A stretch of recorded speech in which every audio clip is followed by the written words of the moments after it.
दूर किसी जंगल में बट्टो नाम की चिड़िया अपने पति और बच्चों के साथ रहती थी। उसका परिवार बहुत सुखी था। बट्टो के पति का बस एक काम था, सुबह होते ही घोंसले से बाहर जाना और शाम होते ही अनाज लेकर घर वापस आना। चलो बट्टू, सवेरा होने वाला है, मैं चलता हूँ। तब तक तुम बच्चों का ख्याल रखना। अगर मैं लौट कर ना आऊँ तो तुम्हें ही बच्चों का ख्याल रखना होगा। ऐसा मत कहिए, आप अपना ख्याल रखिए, हम आपका इंतजार करेंगे। भोलू ने अपने बच्चों को गले लगाया और अनाज की खोज में घर से निकल पड़ा। दिन बीतता गया और बट्टो और उसके बच्चे भोलू चिड़े का इंतजार करते रहे। आखिर रात हो गई पर भोलू घर लौटकर नहीं आया। बट्टो समझ चुकी थी कि उसके पति को शिकारी पक्षियों ने पकड़ लिया होगा। बट्टो चिड़िया रोने लगती है।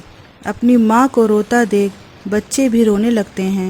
माँ, क्या हुआ? आप रो क्यों रही हो? और पापा अभी तक घर वापस क्यों नहीं आए?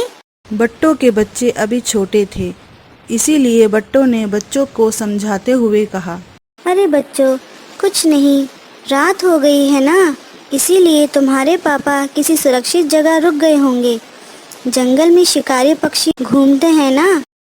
रोते रोते सब सो गए। सवेरा हो गया। सारे पक्षी अनाज की खोज में घर से निकलने लगे। आज मुझे ही अनाज लेकर आना होगा, नहीं तो मेरे बच्चों को भूखा ही रहना पड़ेगा। बच्चों, मैं अनाज लेने जा रही हूँ। जब तक तुम घोंसले में ही रहना, घोंसले से बाहर मत चले जाना। मैंने तुम्हें शिकारी पक्षी के बारे में बताया है ना, उनसे बचकर रहना।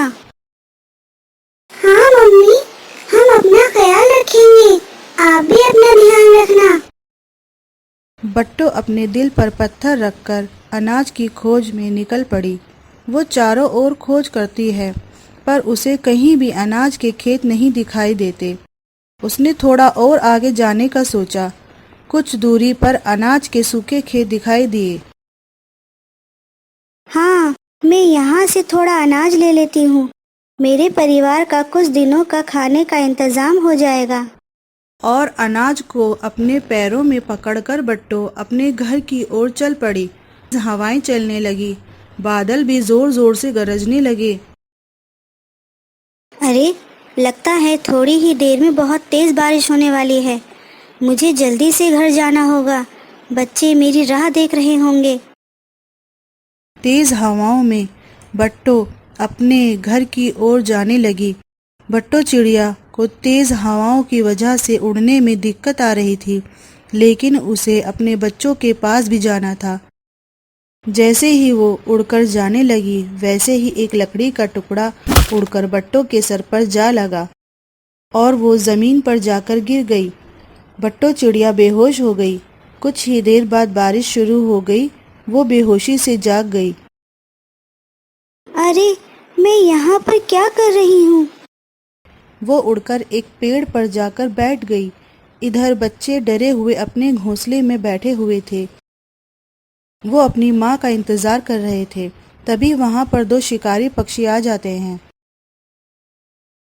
छोटू, मुझे यहीं कहीं से चिड़िया के बच्चों की महक आ रही है। लगता है इस तेज बारिश में हमें चिड़िया के बच्चे खाने को मिलेंगे। चलो उन्हें ढूंढते हैं। इधर बट्टो चिड़िया बारिश में भीग रही थी। उसे कुछ समझ में नहीं आ रहा था। उसी पेड़ पर टुन्नी चिड़िया का घोंसला था। टुन्नी को ये एहसास हो गया कि चिड़िया कोई न कोई मुसीबत में है। टुन्नी खिड़की से बट्टो चिड़िया को देख रही थी। उसने देखा वो चिड़िया वहाँ बहुत देर से बैठी हुई है। उसने अपने घर का दरवाज़ा खोल दिया। अरे चिड़िया बहन, तुम भीग क्यों रही हो? चलो अंदर आ जाओ। बट्टो चिड़िया घोंसले के अंदर आ जाती है। वो अपना नाम भूल चुकी होती है। चिड़िया यहाँ आ जाओ, यहाँ तुम सूख जाओगे और तुम्हें बेहतर महसूस होगा। अरे ये क्या, तुम्हारे सर पर तो चोट लगी है। क्या तुम पर किसी शिकारी पक्षी ने हमला किया? और तुम्हारा नाम क्या है? मुझे नहीं पता ये चोट कैसे लगी और मुझे मेरा नाम भी याद नहीं आ रहा लगता है तुम्हारी तबीयत ठीक नहीं है। तुम थोड़ी देर के लिए आराम करो, मैं तुम्हारी चोट पर मरहम पट्टी कर देती हूँ। उसे अब अच्छा महसूस हो रहा था। वो खिड़की से बारिश को निहारने लगी। वो अपने परिवार को भूल चुकी थी। भैया, मुझे बहुत डर लग रहा है। माँ कब आएगी? डरो मत मोनू, मैं हूँ ना तुम्हारे साथ। मम्मी पापा जल्द ही आ जाएंगे। सोनू बड़ा था, इसीलिए उसे थोड़ी समझ थी। वो दोनों एक दूसरे के पास बैठे हुए थे, तभी वहाँ शिकारी पक्षी आ जाते हैं। आखिरकार तुम दोनों मिल ही गए। मम्मी पापा, हमें बचाओ। इधर बट्टो टुन्नी चिड़िया के साथ खाना खा लेती है। बहुत रात हो गई है, तुम्हें सो जाना चाहिए। बट्टो टुन्नी चिड़िया और उसके बच्चों को देख रही थी। टुन्नी के बच्चे उसके साथ खेल रहे थे। उन्हें देखकर बट्टो को थोड़ा थोड़ा याद आने लगा। उसे अपने बच्चों की याद आ रही थी। वो अपने बच्चों के साथ खेलती थी, कैसे अपने बच्चों को प्यार करती थी। अरे बहन, मुझे याद आ गया। मेरे 2 बच्चे हैं। हमारा छोटा सा परिवार है। मेरे पति का नाम भोलू है। मैं पास वाले जंगल में रहती हूँ। अरे वाह बट ये तो बहुत अच्छा हुआ, तुम्हें थोड़ा याद आ रहा है। हाँ बहन, लेकिन मुझे ये याद नहीं आ रहा कि मैं दूसरे जंगल में कहाँ पर रहती हूँ। मुझे मेरे बच्चों की याद आ रही है। मेरे बच्चे किसी मुसीबत में तो नहीं होंगे ना? बट्टो, तुम चिंता मत करो, तुम्हारे बच्चे बिल्कुल ठीक होंगे। तभी टुन्नी का पति घर पर लौट आता है। अरे ये चिड़िया कौन है? ये तो हमारे जंगल की नहीं दिखती। अजी, ये तो हमारे पास वाले जंगल की है।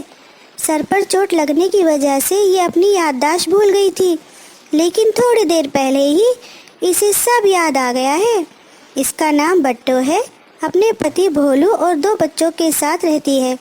हमें इसके घोंसले को ढूंढना होगा और इसे इसके परिवार से मिलवाना होगा। तुम चिंता मत करो बहन, मैं तुम्हारे परिवार की खोज करता हूँ। ऐसा कहकर टुन्नी का पति बट्टो के परिवार को ढूंढने निकल पड़ता है। थोड़ी दूर आने पर उसने देखा कि एक अकेला पक्षी 2 शिकारी पक्षियों से लड़ रहा है। अरे मुझे तो इसकी मदद करनी चाहिए। टुन्नी का पति उस पक्षी की मदद करता है। वो दोनों मिलकर शिकारी पक्षियों को भगाने में कामयाब हो जाते हैं।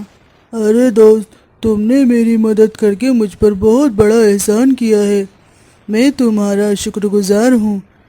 लेकिन तुम इस जंगल के तो नहीं लगते। हाँ, मैं तो एक ज़रूरी काम के लिए निकला था। दरअसल बट्टो नाम के चिड़िया के घोंसले को ढूंढ रहा था। उसके बच्चे मुश्किल में होंगे, मैं उसके परिवार को ढूंढ रहा हूँ। अरे हाँ, मैं उसका पति भोलू हूँ। क्या बट्टो सुरक्षित है? हाँ दोस्त, वो सही सलामत है, हमारे घोंसले में है।